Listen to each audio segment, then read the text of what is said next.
What's up, y'all? It's Dre. Hello. I'm back. It's been a while, but it's how it goes sometimes. All right. I'm pissed. I got a lot of shit today. I got a shit to say today. So let's get into it. If you don't know what I'm talking about, where I'm coming from, I posted it on my Instagram story, and it's this article right here. Hopefully, I'll figure out in production. Uh, which says NYC business groups say salary transparency would make it harder to hire diverse candidates. Now, right off the bat, this is a bunch of bullshit. Jennifer Liu for CNBC Make It. You have no. I think you should do a little bit more digging on this one because you're not. You didn't convince me, to be honest. So the law that she's referring to in this article is a law that pushes back on corporations and corporate entities, businesses, from being kind of shady about their salaries. So what the law does is it requires them to publish a salary range on any job ads. And the point of this law was to try to close racial and gender wage gaps. But apparently, some very powerful people in New York do not agree, and MSNBC is and Jennifer Liu are very happy to publish their perspective on this law here.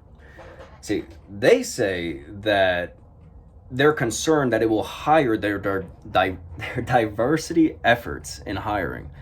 Um, and okay, I don't really know why until you scroll down a bit and you realize that Jennifer Liu is quoting a letter to the New York City Council by the five borough chambers of commerce and the Partnership for New York City. And they wrote that corporate employers seeking to diversify their executive teams may offer higher compensation for BIPOC job candidates, people of color, basically. But in today's tough labor market and in the context of achieving diversity goals, the posted maximum may be significantly higher than the historical salary ranges, creating dissatisfaction in the workforce and demands to adjust existing pay scales that the employer may be unable to afford. Now let's take a minute to dissect what are they saying here, right? Employers seeking to diversify their executive teams may offer higher compensation for BIPOC job candidates in an effort to close gaps that previously existed. Fair. But in today's tough labor market, where employers are having problems finding, achieving, their demand for labor because people are starting to realize that they don't want to work for $7.25 an hour anymore, right? But in today's tough labor market, in the context of achieving diversity goals, the posted maximum may be significantly higher than historical salary ranges, creating dissatisfaction in the workforce and demands to adjust existing pay scales that the employer may be unable to afford. That's the quote. So what they're saying is that they're afraid that by being transparent about prices, people will start to realize that they've been getting shafted on wages for fucking ages, and that all these new people, they're actually getting fucking decent hiring wages in an effort to close those gaps that have existed, and that employers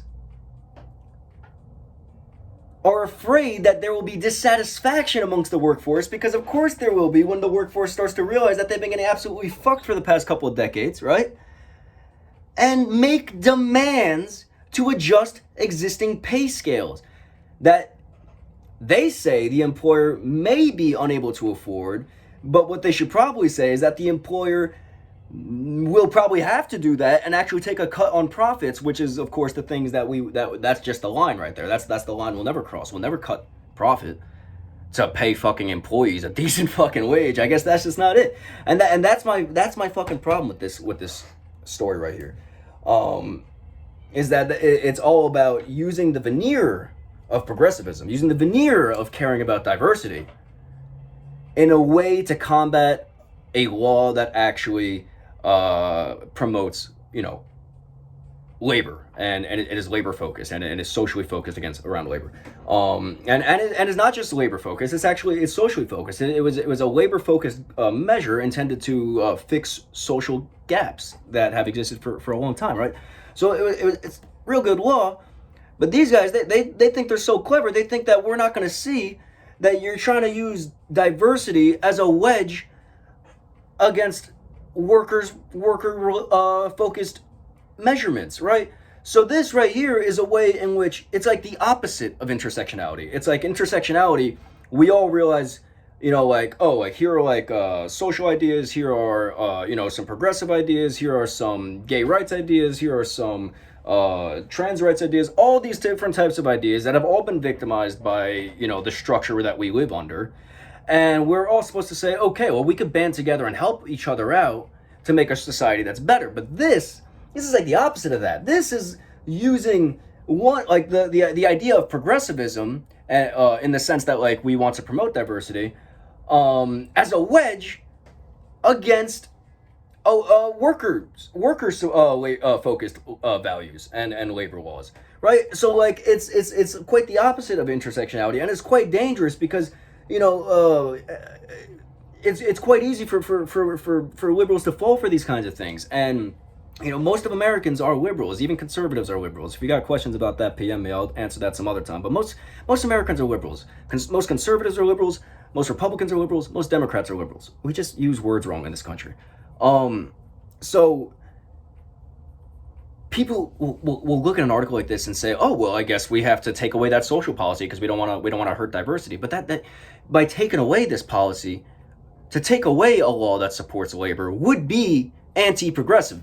So they're using progressivism to further anti-progressive measures, and it's quite insidious, which is why I had to speak up. And I've been real fucking busy for the past while, but I had to make this video. I posted on the story, but I figured I'd explain it a bit.